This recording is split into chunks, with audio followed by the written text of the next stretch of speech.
Good day. Today we are starting a series of interfaces on what we are labeling as food for thought. My name is Rusty Markham. Today we'd like to focus on the food situation that's facing our country. We have heard from the Minister that Zimbabwe has about 100,000 tons of maize left in the country. 100,000 tons is just under a month's supply or requirement for the country for maize. That means in a month's time, which is the middle of February, we will be running out of maize. Importation of maize is the only option. Importation of maize requires good, sensible planning. The maize situation after last year's drought, and this year we are going into a drought. We've had a mid-season bad start, we call it an early mid-season drought of 4 to 5 weeks in most areas.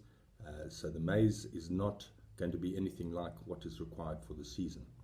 So we're already talking of a drought period. We talk of maize, we need maize until June 2020. We now have a problem because we're now talking of maize until June 2021. This all depends on the rain pattern for now, but we're down 50% of what was expected.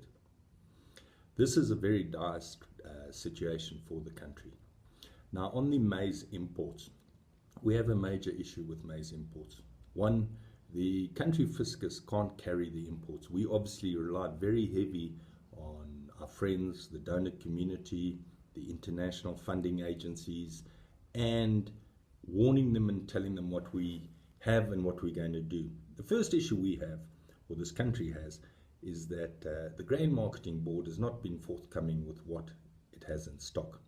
We don't know the outcome of the recent forensic audit, and the fact that it has not come out, it cannot make pretty reading. We have a major issue with this. There are three things that are absolutely critical for the Grain Marketing Board. The first thing is we should know the stocks. We should know what they purchased last year, and we should know what their disbursements are this year. These, for obvious reasons, are being kept quiet. There's a social network or social safety net of grain that is issued to people, which probably should be about a third of the grain being issued. We need to know where that grain has gone, who's it been issued to, and what's happening. We have a major problem with the quality of the grain. Is it fit for human consumption, or is it just cattle food? The cattle sector in itself is in dire straits in the fact that it went through the drought with no backup from government. It has a redundant dipping program which has been down for years, resulting in many tick-borne deaths. This is just a small portion of the problem with the Agricultural Ministry. But if we stick to the food issue is this. We don't know what the GMB's got, so therefore the donors don't know either. How can we go to a donor and say we're running out of food and we need help when we don't know what stocks we've got, or we're not prepared to tell people what stocks we got? This is a major issue for us. The second issue with the donors is we haven't formally declared a state of emergency or a disaster to notify them, to get them to the table, to bring them to so that it can be published. We know the World Food Programme asked for $300 million. Of the $300 million, only $80 million was pledged. Pledging is very different to putting it on the table. This is an indication of what people are prepared to help with. Of that $80 million, very little has been brought onto the table. We've just had the recent Davos conference where Tuli Nubi clearly stated that they were on top of the situation. His words were to the effect that we're on top of the situation, we know what's going on. Contracts have been signed. Who the contracts been signed with? We don't know anyone. The international community, the UN itself is unaware of any major contracts being signed that can feed Zimbabwe. So that is a major issue. He even went to the extent of saying grain is rolling into Zimbabwe. If he's referring to the fiasco of the $600 a ton maize that came from Tanzania, then I think he's a little bit out of touch. There is a small amount of grain, probably about 45,000 tons, which came through Maputo from South America, which we're aware of. But all this means that by middle to end of February, we're out of grain. Now, the biggest problem is actually a logistical problem with the grain. There is no grain from our neighbors. Zambia and Malawi have banned exports. Mozambique is about to do the same. Botswana does not have grain, and South Africa is of the view that they're going to be short themselves. So there's no grain in Southern Africa from us. Yes, climate change, but at least our neighbors are managing their problems carefully. If you go to Eastern Africa, we've got the same thing, whether it's locusts or whatever, but the government is managing the problem. Here, the government is not managing the problem at all. They're talking, but they're not doing. This is a terrible situation because it's actually a lie. You cannot tell people that food is coming when it's not coming. If we go on to wheat, we are in no different circumstances with wheat. The winter wheat crop was some 50,000 tons, if we're lucky. But there we have a problem as well. A lot of farmers are holding on to their wheat. The price is not right. The pricing is pathetic. Wheat, we normally produce 2 months of the year's supply in Zimbabwe. That is what we've been brought down to. So we import the rest. On this, we rely heavily on private importers and people with private money to bring in grain, wheat, millet, and make bread. But we all know that there's a clash regarding subsidies. Is there a subsidy? They put on a subsidy, they took it off, they put it on, they said we'll pay you for the roller meal as well, there'll be a subsidy. Nothing's happened. So the millers have stopped. There is no one who will bring in $1 worth of goods to sell for 90 cents. It just doesn't make sense. And that's the situation the millers are in. The private importers are in the same situation. So the government has no help. They've cut off their nose to spite their own face. We urgently need these issues resolved. There is no need talking about it all day, every day, and doing nothing. So what would the MDC do about the situation? The MDC, under smart agriculture and under our overall policy of reload, would go back to simple basics. These basics have been practiced in this country for many years. They are nothing new. The first issue we would do is acknowledge the disaster, declare the emergency, and call in those people who can help us to sit at the table and see our problem. We would want the donor community to help us as much as we can because we have no money. We know that the Zimbabwe fiscus, as it stands today, has no money even for fuel and ZESA. So we would call that, and we would call for the funding to June 2020. However, we would put out an alert immediately that we would still be in a major donor requirement situation for 2021 right up to June, purely because of the season we've had so far. As to the quantity that is required, that will pan out at the end of this season. The second issue that we would do immediately is we'd release the stock figures, the forensic audit figures of the Grain Marketing Board, good or bad.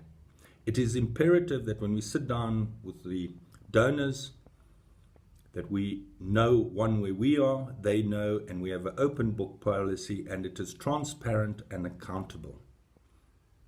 If we have a problem with the transparency and the accountability, we as the MDC would show that anyway. You cannot negotiate with someone to give you something and you're not prepared to tell them what's left. The other issue we would do, the third issue, is we would drop this major mantra of the current regime claiming about sanctions. You cannot swear at the bank manager and then tomorrow go in and tell him you want a loan. The whole political auspices and issues around the sanctions must be dropped. The sanctions, if they are there, are occurred by us for our behavior. We must solve our own issues first and jump through the hoops and get online with the international community. The fourth issue, which is also a major issue, is we would re-engage the millers and get them moving on their own private imports. This is imperative because if we don't have the money, they must bring it in. And we must realize no one will bring in $1 to sell at 90 cents. It is in the hands of government to move this quickly. The private sector are probably the fastest people to move grain into this country, and we should engage them immediately. The fourth is we have to clear up the issue of subsidies. You cannot have subsidies that you drop and then you reissue, then you promise to give, you give to some but you don't give to others. Subsidies must be done very simply on the end product, and the end product is roller meal and maize. How the subsidy is done, that is for the stakeholders to decide, and then us as government must implement. But overall, we must look at the major impact of what we have done to ourselves particularly. And this is where the MDC policy, I think, is very good. The first thing we will do for the future, we've talked about the immediate 4 points, but the first thing we would do for the future is this. The first thing is we would announce pre-planting producer prices in US dollars. Those pre-planting producer prices for maize and wheat would be competitive and comparable to the regional average. We would obviously take a lead from donors. We would take a lead from our neighbors as to what the maize price is. We have to make our farmers comparable in price to other countries. We cannot have this exchange rate distortions that slaughters any profit that the farmer has, because then he stops producing. Right now, it must be clearly understood that most of our grain is produced by the communal farmers. And the communal farmers' food security at the moment is next to zero. The communal farmers have no grain reserves left. And this is a major issue in this country. After producer prices, the second long-term issue we would look at as the MDC is the inputs. Input distribution, as you know, has been done on partisan basis. We would look at revamping the GMB into a PPP, public-private partnership. The issue for this is very simple. One, we need to have accountability and transparency, and that is not there, and it will never be there. So we need to go into a private-public partnership so that it is run like a company.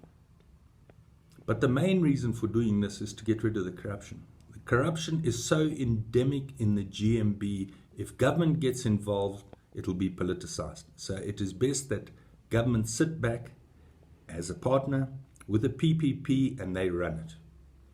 There will be parameters put in place, because there are parameters like the social safety net that we need to take care of. And that will be decided with the stakeholders and the PPP. So the MDC policy is very simple. The MDC policy is nothing new. We are going back to what was there. The big difference between the MDC and the current regime is we're taking politics out of food. You have to take politics out of food. You cannot keep politics like it is, because then you go hungry.